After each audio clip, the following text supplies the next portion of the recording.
कैसे हो आप लोग। मेरा फिजिक्स इस लव में आपका स्वागत है।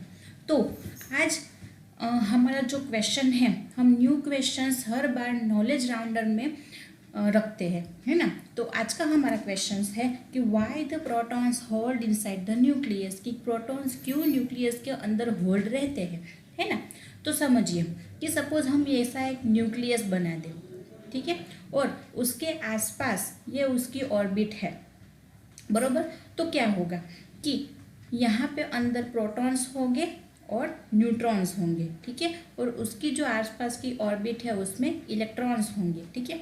लेकिन अगर हम हाइड्रोजन और हीलियम जैसे छोटे छोटे न्यूक्लियस की बात करें तो कोई प्रॉब्लम नहीं है, लेकिन अगर हम बड़े स्केल पे जाए तो क्या होगा कि वहाँ पे बहुत सारे प्रोटॉन्स अंदर होंगे, बहुत सारे न्यूट्रॉन्स अंदर होंगे और बहुत सारे इलेक्ट्रॉन्स यहाँ पे उसकी ऑर्बिट में घूम रहे होंगे, ठीक है।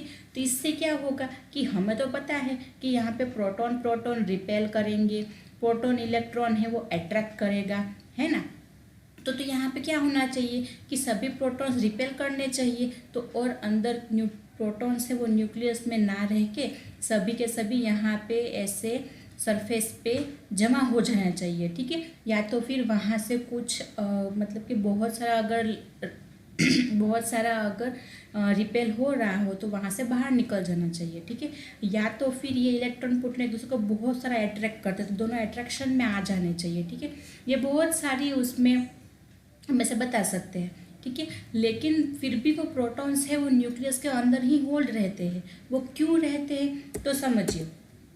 अभी हम अगर इलेक्ट्रॉन्स की बात करें, ठीक है, नेगेटिव इलेक्ट्रॉन्स हैं, तो वो क्या करते हैं, तो जो न्यूक्लियस का एरिया है उसके सराउंडिंग, ठीक है, न्यूक्लियस के सराउंडिंग जो एरिया है उसमें रहते हैं, ठीक है। तो negative electron stay in the area surrounding the positive nucleus because of the electromagnetic force of attraction between them. यहाँ पे ईएम फोर्स मैंने आपको टोटल 4 तरीके के फोर्स समझाए हैं, न्यूक्लियर वाले में पूरा मैंने समझाया है, ठीक है।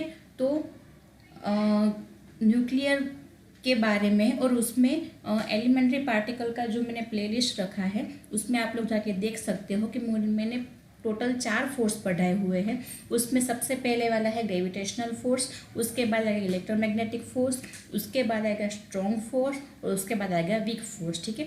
और उसमें हमने ऐसा पढ़ा था कि इलेक्ट्रोमैग्नेटिक फोर्स है वो हमेशा कैसा होता है कि वो दो जो चार्ज है अगर एक पॉजिटिव है और अगर दूसरा नेगेटिव है तो दोनों को क्या करेगा, वो अट्रैक्ट करेगा, और अगर दोनों पॉजिटिव है तो फिर दोनों नेगेटिव है तो उसको वो रिपेल करेगा, ठीक है। तो इसी के बेस पे हम ऐसा बोल सकते हैं कि जो नेगेटिव इलेक्ट्रॉन्स है जो पॉजिटिव न्यूक्लियस के आसपास सराउंडिंग में घूम रहे हैं वो किसके तरह बतौर घूम रहे हैं कि यहाँ पे इलेक्ट्रोमैग्नेटिक फोर्स उस दोनों के बीच में लग रहा है, ठीक है। तो ये तो एक बात हो गई, ठीक है। और यहाँ पे जो पूरे के पूरा स्ट्रॉन्ग न्यूक्लियर फोर्स भी हम उसमें रिस्पॉन्सिबल गिन सकते हैं, ठीक है। अंदर उसमें अट्रैक्शन जो हो रहा है, ठीक है, उसमें। तो अभी देखिए जो स्ट्रॉन्ग न्यूक्लियर फोर्स है वो responsible for holding together the nucleus. यहाँ पे एक तो बात ये हो गई कि जो स्ट्रॉन्ग न्यूक्लियर फोर्स है वो एक पॉसिबिलिटी है कि यहाँ पे जैसे इलेक्ट्रोमैग्नेटिक फोर्स है वो नेगेटिव और पॉजिटिव दोनों को अट्रैक्ट करके रखता है, ठीक है, और अगर पॉजिटिव पॉजिटिव नेगेटिव नेगेटिव को रिपेल करता है, वैसे ही यहाँ पे जो स्ट्रॉन्ग न्यूक्लियर फोर्स है तो मैंने स्ट्रॉन्ग न्यूक्लियर फोर्स में पढ़ाया था कि अगर उसमें पॉजिटिव पॉजिटिव या नेगेटिव नेगेटिव हो तो उसमें उसको कुछ भी फर्क नहीं पड़ता है, वो सब में एक जितना ही फोर्स लगाता है ना। तो यहाँ पे स्ट्रॉन्ग न्यूक्लियर फोर्स क्या करता है कि सभी के सभी प्रोटॉन्स है उसको अंदर होल्ड करने में उसको बेनिफिट देता है, बराबर, उसको इतना मदद करता है, बराबर। अभी उसके अलावा दूसरा कारण हम ये बोल सकते हैं, ठीक है, ये इसका हम ऐसा पहला कारण बोल सकते हैं, ठीक है, इसका फर्स्ट जो है वो कारण, ठीक है, ये उसका दूसरा क्या हो सकता है कि inside the nucleus over distances of about 10⁻⁻14 metre, ठीक है। हमारा जो न्यूक्लियस है, ठीक है, वो क्या है, तो हमारा जो न्यूक्लियस है वो 10⁻⁴ मीटर जितना है, ठीक है, उसका डायामीटर।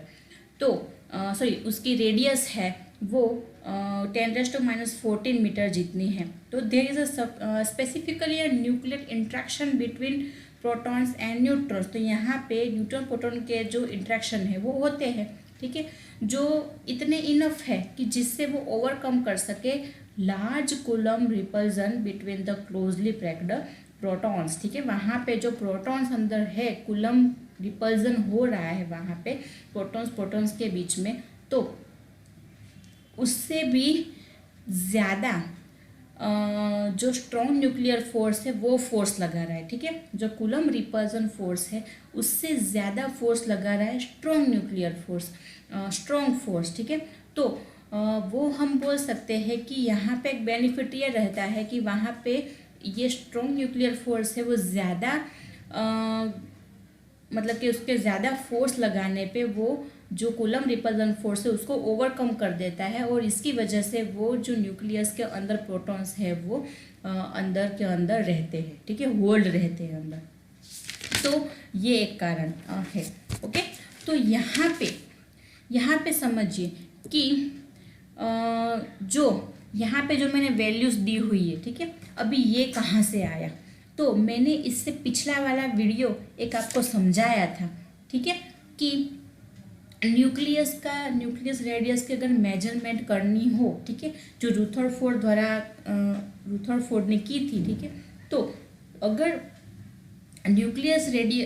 रेडियस ऑफ न्यूक्लियस, ठीक है, हमें फाइंड करनी हो तो हम कैसे कर सकते हैं, ठीक है। तो वहाँ पे हमने बी फाइंड करने का पूरा फॉर्मूला देखा था, और वही फॉर्मूला में हमने ये सभी के सभी वैल्यूज़ पुट की है, ठीक है।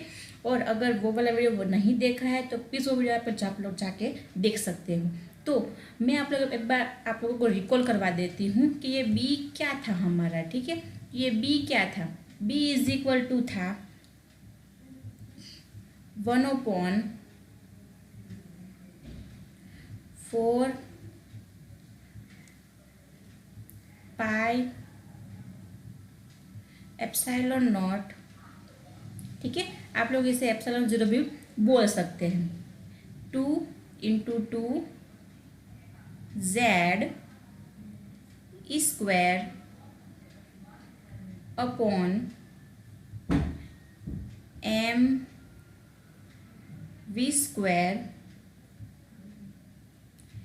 इंटू 1/θ, ठीक है। ये वाली हमारी वैल्यू थी उसमें, ओके, जिसमें हमने अज्यूम किया था कि थीटा है वो सपोज 1 रेडियन या आपको पाई रेडियन भी उसको अज्यूम कर सकते हो। तो इसमें सभी के सभी वैल्यू आप लोग पुट कर लीजिए कि जहाँ पे 1/4 पाई एप्सिलॉन नॉट वो तो हमें पता है के की वैल्यू 9 × 10⁻⁹ है, ठीक है, यहाँ पे रख दी है। उसके बाद 2, ठीक है, Z², तो यहाँ पे Z मतलब कि जो हमारा गोल्ड था, गोल्ड का एटॉमिक नंबर 79, ठीक है। ई मतलब कि उसका चार्ज 1.6 10⁻⁻⁹, यहाँ पे -19 है उसका स्क्वायर, ठीक है, डिवाइड बाय उसका मास गोल्ड का 6 × 10⁻⁻17 इंटू जो वेलोसिटी है वो 10⁻14 है, ठीक है। तो यहाँ पे सभी के सभी वैल्यूज हमने पुट कर दी, तो हमें यहाँ पे जो बी था, ठीक है, उसकी जो रेडियस थी वो हमें मिल गई। अभी ये जो अट्रैक्शन हो रहा है, ठीक है, न्यूक्लियर इंट्रैक्शन की वजह से ये पूरे के पूरा इन्फ्लुएंस नहीं करता है, इसकी वजह से इसका जो स्ट्रक्चर है एटॉमिक का उतना की उतना बना रहता है, ठीक है। तो उसकी रेंज है वो मस्ट कितनी होनी चाहिए, उसकी रेंज है वो मिनिमम 10⁻⁻14 मीटर तो होनी ही चाहिए। तो यहाँ पे समझिए सभी के सभी अगर हम इसको यहाँ पे सोल्व करते हैं तो हमें मिलती है 0.6 × 10⁻⁻13 मतलब कि अप्रॉक्सीमेटली 6 × 10⁻⁻14 मीटर, ठीक है। इसको 6 को थोड़ा सा हम बाजू में हटा दें तो इसमें बी अप्रॉक्सीमेट 10⁻⁻14 मीटर हो गया।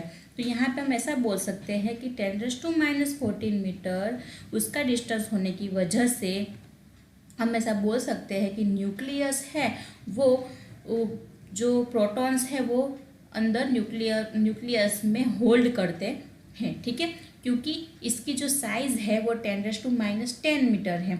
लेकिन जो एटम की रेडियस है, ठीक है, अभी जो एटम की रेडियस है वो कितनी है, एटम की रेडियस तो 10⁻⁻10 है, बरोबर।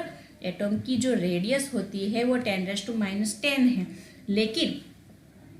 लेकिन जो यहाँ पे उसकी जो रेंज है, जो ये न्यूक्लियर एटॉमिक स्ट्रक्चर की रेंज है, ठीक है, न्यूक्लियर अट्रैक्शन जो हो रहा है वो 10⁻⁻14 मीटर है, ठीक है। जो न्यूक्लियस है वो इतने डिस्टेंस तक उसको होल्ड करने में मदद करता है।